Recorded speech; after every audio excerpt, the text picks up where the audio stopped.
Hello and bonjour, good morning and good afternoon to everyone. We have a special episode today where we will be decoding the Indian Assembly elections of 2023 that have happened in four states. We have with us a very senior political and foreign policy expert and analyst, Dr. SUVROKAMAL Dutta. Welcome, Doctor. It's Thank a you so much for being here. Dr. SUVROKAMAL DUTTA. Dr. SUVROKAMAL Datta, yeah. Welcome, sir. Thank you. Bonjour Thank you to for everyone in Mauritius. Bonjour, sir, and also thank you for being here and giving us your time. To begin with, Mr. Survo Kamal Datta is a distinguished political analyst, and he is known for his remarks across diverse fields encompassing media, foreign policy, economics, and politics. His expertise and insights will help us how the current election results have panned out, which were viral all on social media and across the world, of course, also on Indian television. You have graduated in economics and you've also done your research in economic history of India and economic diplomacy with the Asia Pacific in JNU. He was actively a participated student in politics at Jawaharlal University in Delhi and later joined ABVP in the Marxist bastion. So, of course, now, like I said, he's a renowned media celebrity, foreign policy expert, and he's the best person we can have here to decode all of this. But let's begin with why are we doing this? Because this is very important. These four elections were the kickstart of before 2024. And like also we've seen in the case of Karnataka and Himachal, which happened a few months and years back. So I want to begin you by asking it's very obvious, but just to start it off, that why were these elections very important, and especially, like I said, for the general elections that will be happening in 2024. And do you think there was a change in strategy of the BJP's campaign after the loss in Himachal and Karnataka? Because of course, we look at it now as the biggest party that is winning all elections. But there was a bit of doubt in people after they lost two states, and is Mr. Modi losing his charm, etc. What do you think of it, sir? See, first and foremost, it is a bonjour and bon matin from New Delhi, Bharat, to all my brothers and sisters in Mauritius. Coming to your question itself, many in the opposition and many who have been vehement critics of the Honorable Prime Minister Sri Narendra Modi ji, they had said time and again that this is going to be a cursor to the general election next year, and this is a kind of a semi-referendum to the performance of the Honorable Prime Minister and to the performance of the Modi government here in Bharat. Now, if I have to take a call from whatever they said, first and foremost, I have never agreed that state assembly elections can be a referendum for central election or for union election. I have never bought that argument. But even if for a moment I take that argument of theirs, and then if I say according to them only, that it was a referendum on the performance of the Modi government led by the Honorable Prime Minister Sri Narendra Modi ji. Then the referendum has been very clear. The opposition has been disseminated in three major states, especially in Rajasthan and in Chhattisgarh, where they had their government. The Congress was in power there. Congress has been disseminated in both these two states.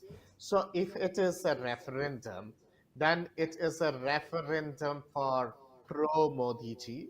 It is a referendum for pro incumbency, and it is a referendum, or it is a rubber stamp by the voters to the performance of the Honorable Prime Minister and the way the Honorable Prime Minister has delivered at the national level since the time of the COVID.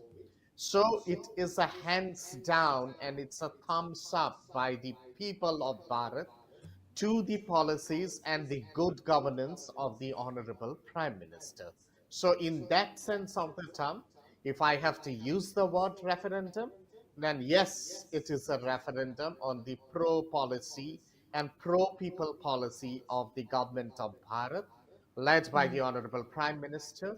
And it is a candid thumbs up by the electorate of India for the Prime Minister. And from this election, we can actually make out as to which way the wind is blowing and what is going to happen in 2024.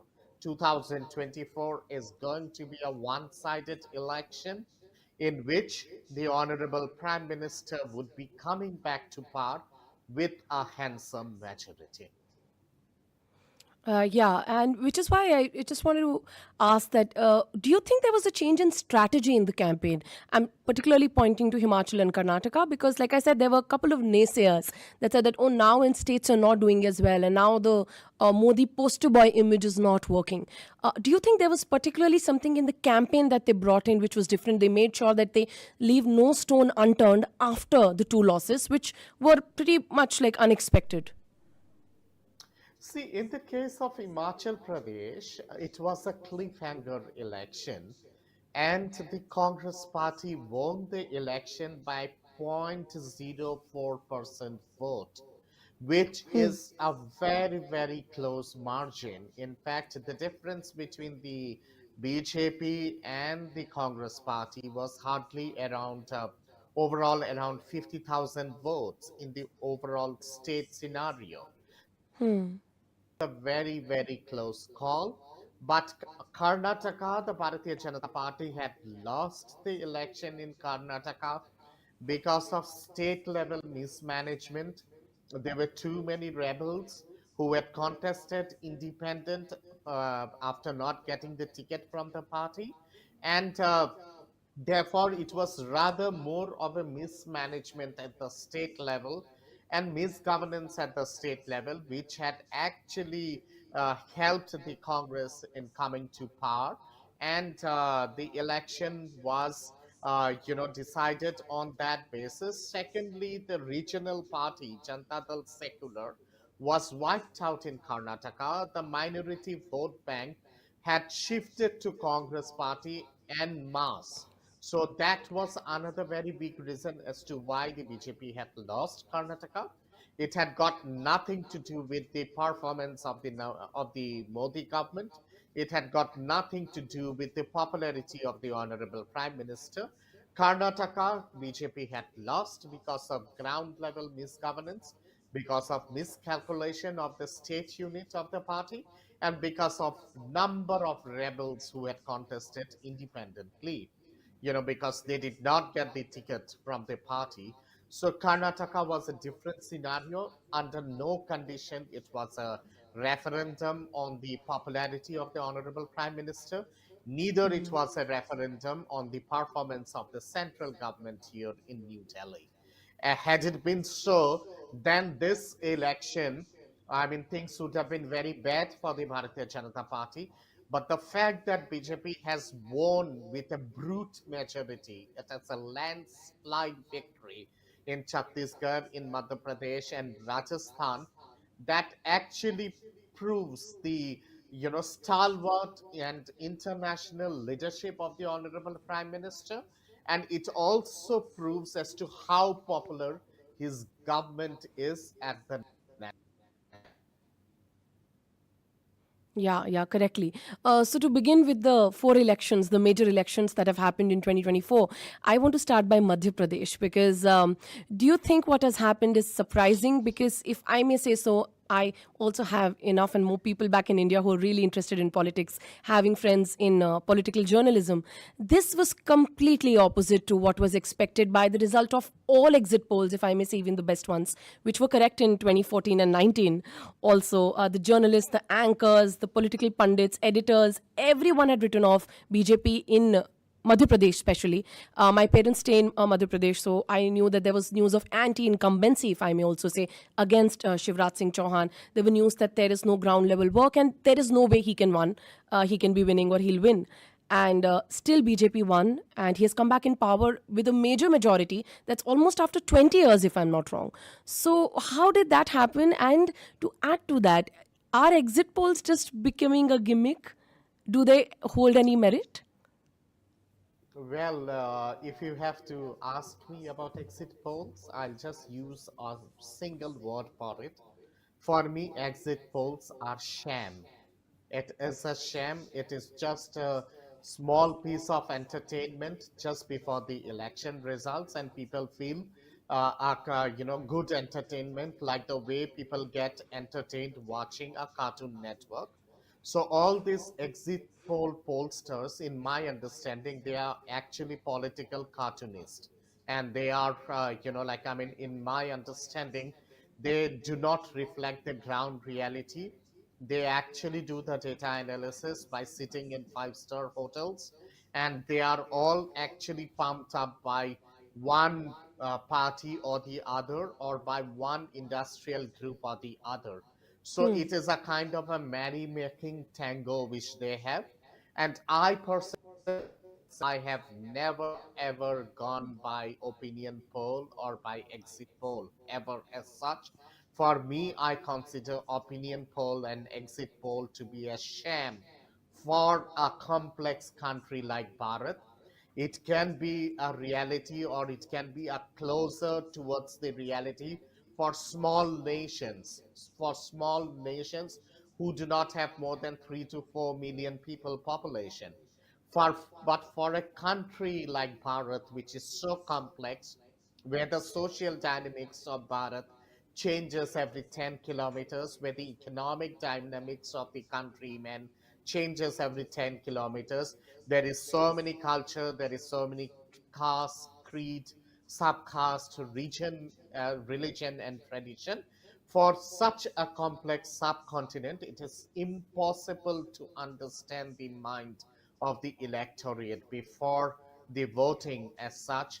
So in that case, for me, exit poll and opinion poll is a sham, and it is nothing but a very small kind of an entertainment, like the way we get entertained in watching a movie, or like the way children get entertained watching Doraemon, or for that matter, Mickey and Donald. So I personally, I don't want to go beyond this in relation to exit poll. Now let me come to your original question in relation to Madhya Pradesh. I had right from the beginning, I had said that Shivraj Singh government would be coming back to power. It would be coming back to power with a very good majority, and it would be coming back to power with a handsome majority. When I was saying all this in different news channels, or for that matter, in different print media, most of my political opponents or most of my critics, they did not buy that argument. Thought Yeah. that I'm actually speaking in a very cliched way or with a political color. But Yeah. I know the reality. I have seen the reality, the way the development had taken place in Madhya Pradesh, the kind of schemes which the state government had gone in, especially in relation to women oriented schemes, in relation to youth oriented schemes. There were plethora of schemes which were benefiting the women voters of Madhya Pradesh, and which were benefiting the youths of Madhya Pradesh in a big way. So there was a kind of a spiral effect, a kind of a pro incumbency effect at the ground level among the silent electorate. The voters did not spell it out openly, but they had decided their mind almost 3 to 4 months back. And together with that, the way the BJP had calculated its machinery, brought in many central leaders to contest the state assembly election, changed in a number of candidates, gave in chances to a significant chunk of women candidate as well as youths. That actually played a lot of dividend. Together with that, the Bharatiya Janata Party did not project a official CM candidate in Madhya Pradesh. So therefore, that was also a very candid and a very proper calculated move, together with the performance of the accelerating performance of the Shivraj Singh Chauhan government for the last 18 years, and the kind of delivery with the with the Chief Minister of Madhya Pradesh had done. He's known as Mama or as Uncle among the electorate in Madhya Yeah. Pradesh, and the women of Madhya Pradesh, they consider him to be the Rakhi brother or the brother with a therefore, when he made this candid appeal to the woman electorate that your brother has done so much for you, now Yeah. as Rakhi sister, you need to help out your brother. I think that actually resonated with the woman voter of Madhya Pradesh and also with the younger voters and the first generation voters. And they came out in large number and voted for the Shivraj Singh Chauhan government, and that's the reason why the Shivraj Singh Chauhan government and the BJP government in Madhya Pradesh got re-elected with a brute majority, which was perhaps a goosebump for the Congress party. They could never expect and they never dreamt that BJP would be winning with such a landslide victory in Madhya Pradesh. But I, as a person, as a political expert, both at the national as well as at the international level, I had said from the day one that BJP would be repeating its government in Madhya Pradesh and BJP would be snatching power from the Congress in Rajasthan as well as in Chhattisgarh. Yeah, yeah. Like you said, and coming to Chhattisgarh, this too was completely unexpected. I think the tribals and the women have backed Modi and clearly not Baghel. And if I may say so, in Chhattisgarh particularly, do you think what went right is that Mr. Modi took the onus and said, I am going to make sure that things reach to the ground and grassroots level. And circling back to just my second question also, that what do you think went right for BJP and Shivraj Singh Chauhan particularly in Madhya Pradesh? Because of course, Mr. Modi and BJP is there, but something has been done right by Mr. Chauhan that clearly didn't come out in the exit polls or in the feel of what was going on in the media. And what went wrong for Congress? Because I know party Absolutely. insiders who may In say in fact, Congress that, the large Yojana of the Shivraj Singh government. Hello. yeah, yeah, we can hear you, sir. Yes, in fact, the Ladli Yojana of the Shivraj Singh government and the Griha Lakshmi Yojana of Shivraj Singh government, these actually resonated with the women folk of Madhya Pradesh and with the woman Hmm. voter. And they Hmm. came out in large numbers because they got maximum benefit out of this woman-oriented schemes of the state government. And they came out in large numbers and voted for Shivraj Singh. As I said, that Shivraj Singh Chauhan has a bonding of a brother with the woman of Madhya Pradesh as brother sister, and he is actually the Rakhi brother of the women voters of Madhya Pradesh. So when he had appealed that it is time for you all to help out your Rakhi brother, I mean the women voters of Madhya Pradesh, they came out in large numbers and voted for their Rakhi brother. That's one. Besides that, the plethora of schemes which were carried by the Shivraj government, including the beautification of the Ujjain Mahakal corridor, beautification of Chhindwara area, beautification of Gwalior area, then rapid development and pro-farmer policy for rural Madhya Pradesh, then the kind of the kind of dividends which the state government gave together with the central government for the farmers, the additional money which was given to this farmers by the state government besides the 12,000 rupees being given by the central government to the farmers across Bharat. All this benefited. Then there were several schemes which were focused on the unemployed youths of Madhya Pradesh, and on top of that, law and order. Shivraj Singh Chauhan also became a kind of a bulldozer Baba in Madhya Pradesh, like the way Adityanath ji is in UP, So any kind of law and Hmm. order problem, Shivraj Singh Chauhan used to give a go ahead for disseminating the troublemakers' houses and for annexing their property. And bulldozers were used rampantly in Madhya Pradesh against all the troublemakers. And on top of that, there were no communal violence in Madhya Pradesh, and whoever attempted to indulge in communal violence, they were given heavy exemplary punishment. So all these factors actually helped uh, in the re-election of the state government of the BJP in Madhya Pradesh, besides the plethora of schemes of the central government for which the people of Madhya Pradesh got benefited. So it was the good schemes of the double engine Sarkar, the Modi Sarkar and the Shivraj Sarkar, which actually capitulated in this landslide victory. Now, having said that, let me come to Chhattisgarh. In the case of Chhattisgarh, the Honorable Prime Minister was very clear, like the way he was clear in the Yeah. case of Rajasthan and in the case of Madhya Pradesh, that vote for the commitment and vote for the assurance given by the Honorable Prime Minister.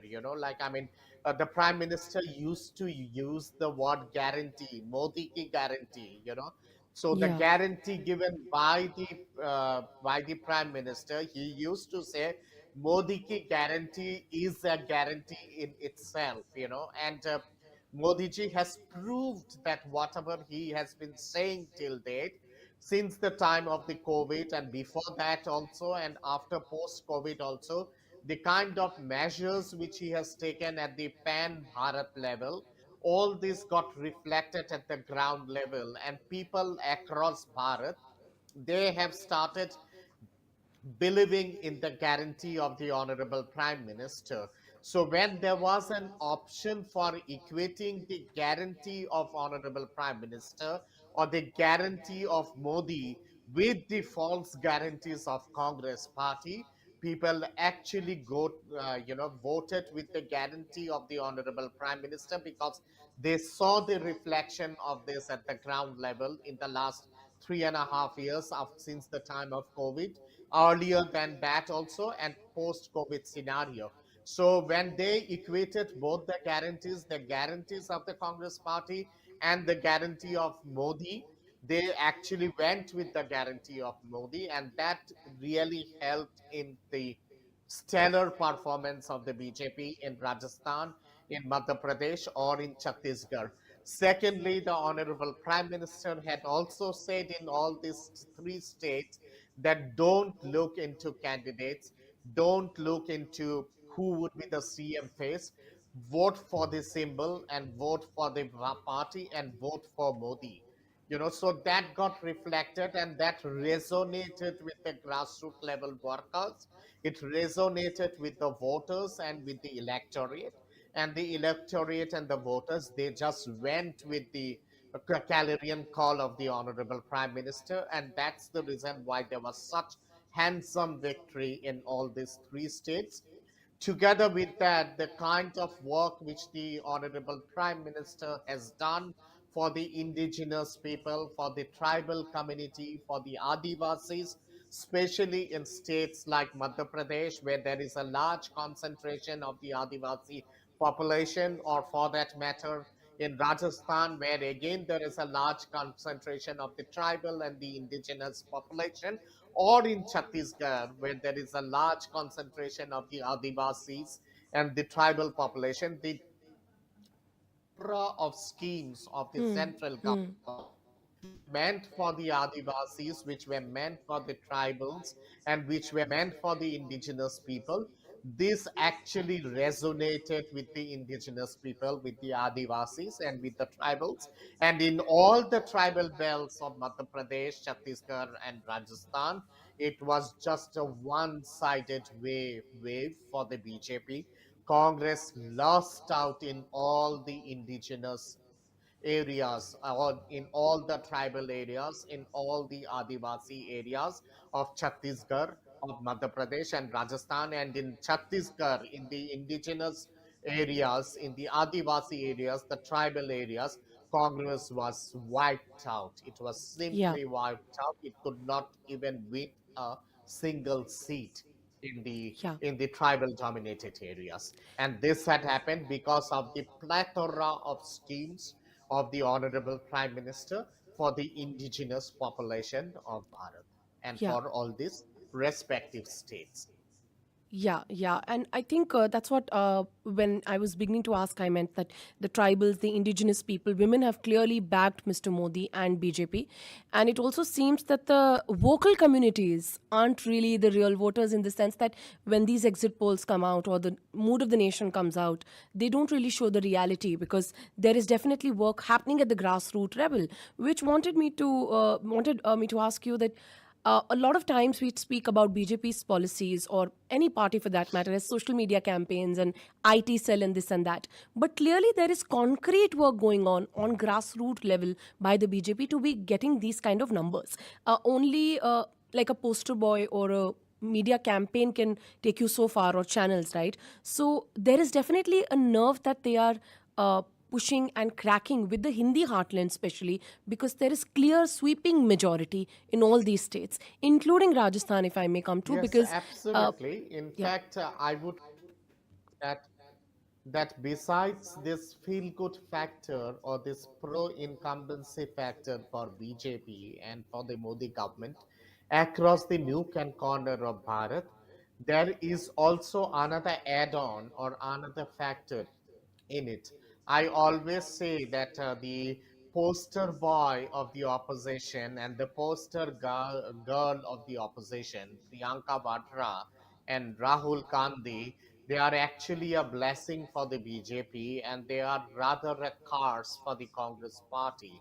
Because whenever Rahul Gandhi or whenever Priyanka Vadra says in something, it becomes very difficult for the Congress party to defend whatever they say, and this is it becomes a kind of a boon in disguise for the Bharatiya Janata Party, because it seems that Gandhi and Priyanka Vadra gives in fodder to the campaign of the BJP through their lackluster and apolitical and immature statements, which has got nothing to do with the political complexities of Bharat, and it has got nothing to do with the serious complex political combination in the country. So whenever Mr. Rahul Gandhi utters in something, or whenever Priyanka Vadra utters in something, it actually becomes a boon in disguise for BJP, yeah. and it really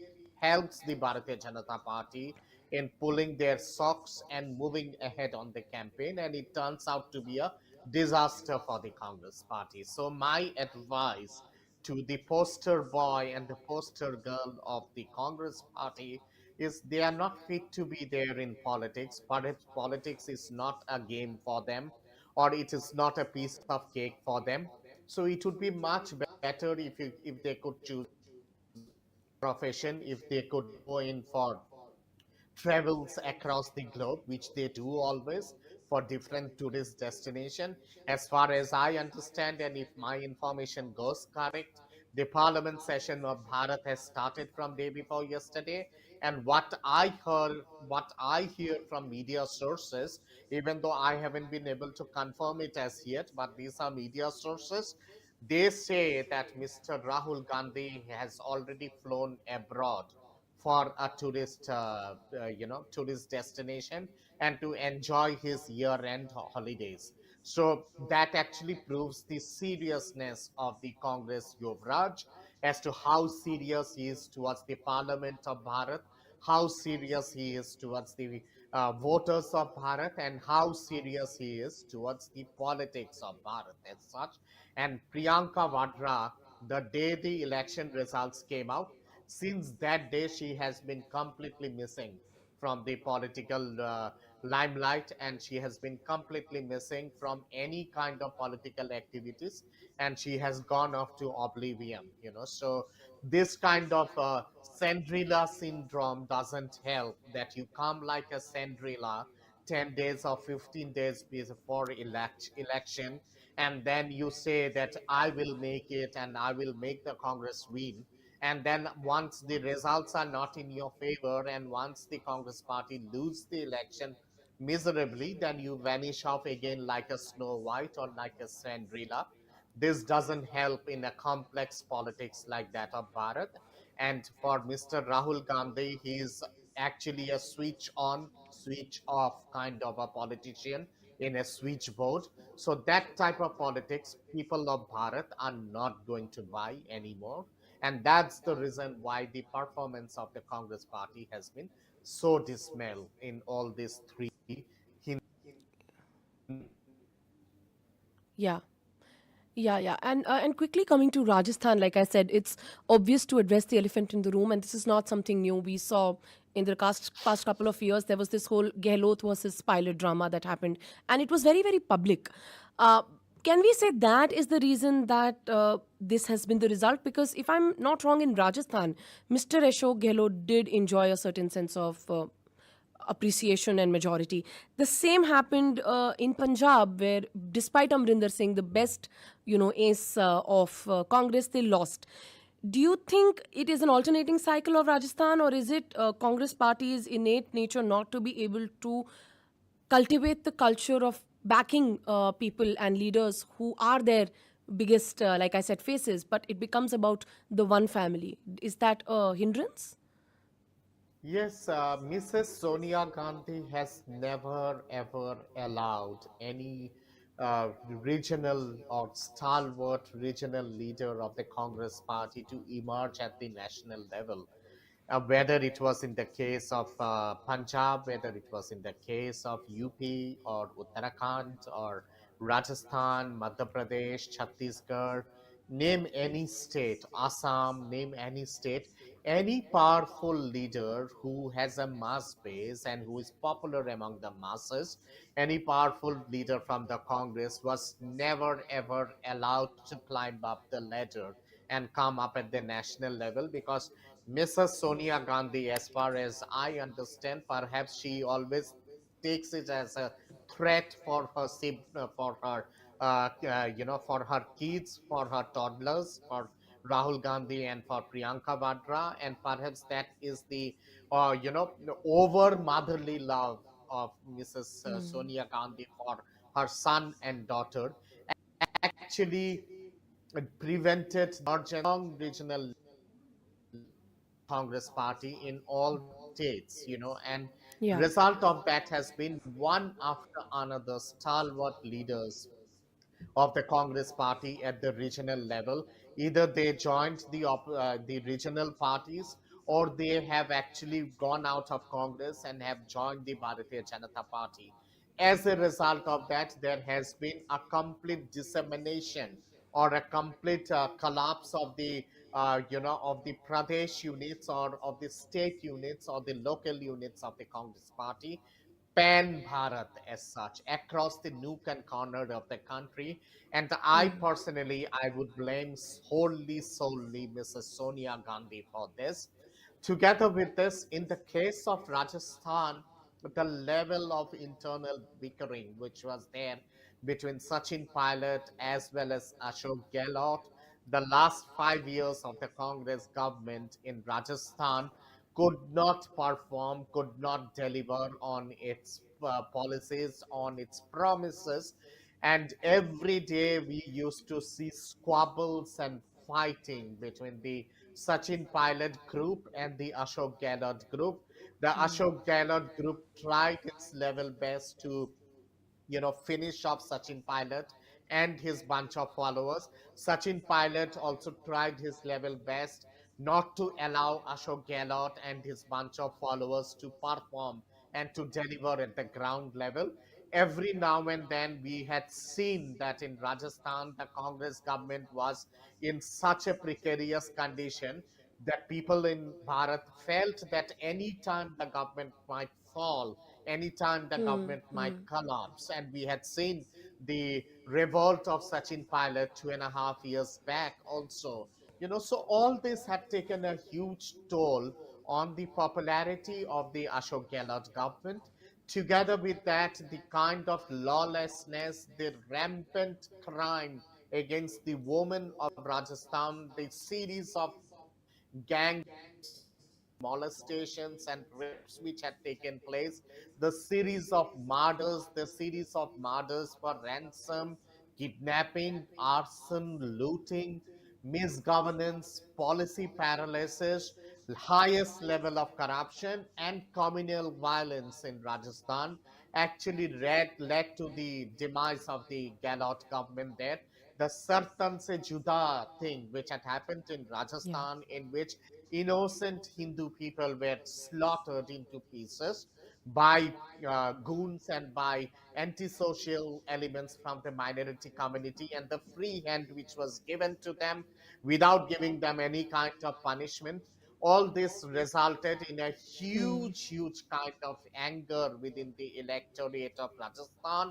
The level of crimes against the women in Rajasthan, highest level of rapes, gang rapes, murders, molestations, these were root causes as to why Gehlot government lost out of power in Rajasthan, and why there was such a dismal performance of the Congress government in Rajasthan, and why Yeah. BJP came to power in Rajasthan. Yeah, yeah.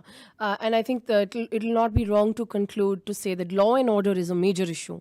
Apart from all the policies and the schemes and subsidies, law and order is a major situation in India in many states. And I think the Modi government has made sure in almost all states to really be able to tackle that. And coming Yes, to Telangana, definitely. I don't think. Yeah, Telangana, Yeah. I wanted to touch on Telangana. Yeah, Yeah. I just wanted to say that Telangana, to be frank, isn't surprising because we haven't seen BJP doing majorly well like the Hindi heartland in South, whether it was Karnataka, now Telangana, and whether in Kerala or Tamil Nadu. So now with Telangana, Congress has almost two states in their kitty, and it's surprising because what went wrong for KCR and Bharat Rashtra Samiti, because he's a popular leader there. So do you think his aspirations to be at the center or wanting to be the PM backfire at him, because he's the only South Indian leader, if I may say, who knows even Hindi that way? So what went wrong for them, and what did Congress do right for Telangana? And do you think it is now becoming a South versus North debate? Because a lot of people are saying, oh, now Congress is doing well in all the South states, and Hindi heartland or the upper belt area belongs to BJP. Is that a wrong analysis that's been going on social media? Yes, I think it is a complete wrong analysis to equate that way and to trivialize politics of Bharat in such a sham manner. It is a utter trivialization of the actual reality.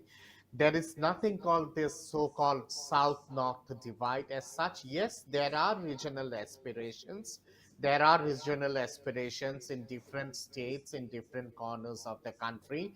Every state wants to be an affluent state. Every state wants to be a progressive state economically, socially, culturally, politically. So therefore, that generates a kind of a cutthroat competition, and these regional aspirations comes up. But to equate that with a north-south divide or with a east-west divide is absolute trivialization. We should not even forget that in the southern part of the country, Yeah, BJP is still a very powerful force in Karnataka. yeah, It is a powerful force in Andhra Pradesh as well as in Telangana. Last time in Telangana, BJP had only a single MLA. This time in Telangana, BJP has around eight MLAs, and yeah, another 20-25 MLAs had lost by a very close margin of around 2,000 yeah, to so to wash out BJP in the case of Telangana would be a wrong thing to do. The vote percentage of BJP in relation to Telangana has crossed the double digit mark this time, and Lok Sabha elections will be very different. So, if the Congress party is saying that southern part of the country is their fiefdom, it is a very wrong analysis, because in Kerala during the Lok Sabha polls next year, it is going to be a direct fight between the left front and the Congress party. So it is not a fiefdom of Congress party Kerala as such. In the case of Andhra Pradesh, uh, Jagan Reddy and YSR Congress is very, very powerful. TDP is very powerful, and both TDP and YSR are very pro-friendly BJP parties, and Congress would not have much in stake in relation to Andhra Pradesh. In the case of Telangana, KCR has been defeated, but still he is a very powerful force. TRS is a powerful force. OIC has its own pocket of influence in the minority dominated areas. BJP has its own huge pocket of influence in the Bhagyanagar or the Hyderabad area, as well as in northern Telangana. So it is not going to be a cakewalk for Congress Party for 2024 elections in Telangana. And having said that, Karnataka, the battle will be between Modi versus Rahul Gandhi and Modi versus Sitaramaya in the case of Karnataka for 2024 election. And I can say with a lot of guarantee that BJP would be winning maximum number of seats in Lok Sabha during the 2024 elections. 2024 elections in the case of Karnataka would be completely different. In Pondicherry, there is a NDA government in which BJP is in power. So the Yeah. single seat in Pondicherry would be going to the NDA. In the case of Tamil Nadu, AIDMK is a force to reckon with.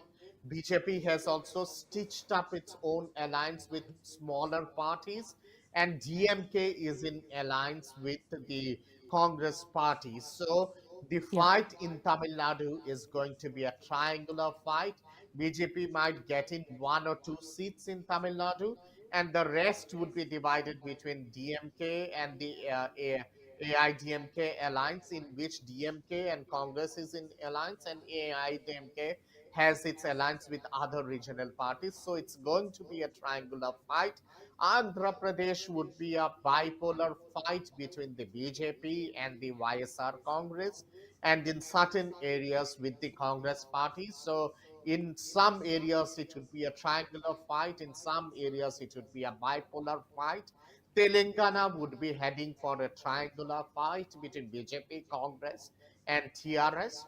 And in the case of Karnataka, it is going to be a direct fight between the BJP and Janata Dal Secular on one side, because Janata Dal Secular is in alliance with BJP now, and on Congress on the other side. So in that bipolar fight, and with the huge popularity of the Honorable Prime Minister, Hmm. I Hmm. think BJP and JDS would be cornering maximum number of seats in Karnataka in the Lok Sabha election. So South India would see a multi-party contest, and in that multi-party contest, Congress would be getting a few number of seats, BJP would be getting a number of seats. To say that it is a South-North divide and Congress is very powerful in South is not reflective of the reality, and Yeah. it would be a very, very wrong analysis. Yeah, and because there are major local parties in the south that do well and in fact win elections. So of course that's important, and I think BJP has started to make its dent even in the state of Tamil Nadu. Mr. Stalin's comment have also got a lot of controversy and negative connotation to his party. So let's see what happens. And of course, we are also waiting for the Mizoram results now because the counting could not happen because of a few reasons. So let's see what comes out there. I'm sure BJP is So hopeful the because Mizoram, Northeast Mizoram, is the also results are somewhere where out. BJP is making a dent. Mizoram, the results are out. It is the new regional party which has come to power. BJP has won two seats in Mizoram, Okay. and the new regional party is in power in Mizoram, and the new chief minister has taken oath in Mizoram. Yeah. But one thing which I would say before I conclude, January 22nd is going to be the grand inauguration of the Ram Mandir at Ayodhya. Yeah, So yeah. 22nd January would be the grand inauguration. The Honorable Prime Minister would be inaugurating the Ram Temple, the grand Ram Mandir in Ayodhya. And after that is, immediately after that is the Lok Sabha polls. So in my understanding, from January onwards, the main focus or the main election battle lines would be drawn on the Ram Mandir and on the Sanatan Dharma and on the Sanskritic Rashtravad of Bharat. And in that, BJP always has a cakewalk. Other political parties are no match for BJP when it comes to Sanatan Dharma, when it comes to Hindutva, and when it comes to Ram Temple, or for that matter, Kashi Vishwanath, or for that matter, Mathura, Krishna Janamsthan. And in that, I think the Lok Sabha election from January onwards, once the Ram Temple inauguration takes place on the 22nd of January, after that, the whole battle line and the political contour of the whole battle line would be on Ram, Ram, and Lord Ram. And I think all the parties, the so-called secular parties or the pro-minority vote bank parties, they would be tasting the dust in 2024 election, because there would be no match in relation to the battleground on the Ram Temple issue, which BJP has so nicely advocated till date. And the way BJP has delivered on its promise in relation to Kashi Vishwanath, in relation to Ayodhya Ram Yeah, Mandir, and also in relation to Mathura and in relation to Ujjain, like Mahakal. the So Mahakal I corridor. guess in Yeah, that, yeah, the other parties would find it very difficult to counter the BJP in yeah. 2024 election. Besides the huge pro incumbency and the huge pro governance of the Honorable Prime Minister, and the larger than life international image of the Honorable Prime Minister at the global level, has cascaded the image of Bharat at the global level today. And today, Bharat has emerged as a strategic economic global power at the international level. So, all this plethora of factors would actually help the Modi government to come back to power with a thumping majority. And I will not rule out somewhere between 375 to 400 plus for the Modi government and for the Honorable Prime Minister in the 2024 elections. Yeah, that is the general perception that ab ki bar 400 par, as their campaign is saying. And yeah, the competition does look a little one sided, but in politics or otherwise, we say never, and we'll know the results in 2024. Thank you so much, Mr. Suvrokamal Datta, Dr. Suvrokamal, for being here with us and giving us your time for that enriching and enlightening conversation. That's a wrap. And thank you for It decoding was the India lovely elections interacting with 2023 you, for all the four and states. lovely interacting with you. And once again, my namaste to all my brothers and sisters for the beautiful country of Mauritius. Mauritius and Bharat are sister siblings and blood sisters, I would say. So they are sister Definitely. siblings. So once again, a very, very happy new year and a lovely afternoon to all of you. Thank you so much. Thank you so much, everyone, too, for tuning into Wazaa FM. Feel good and be good. Thank you so much.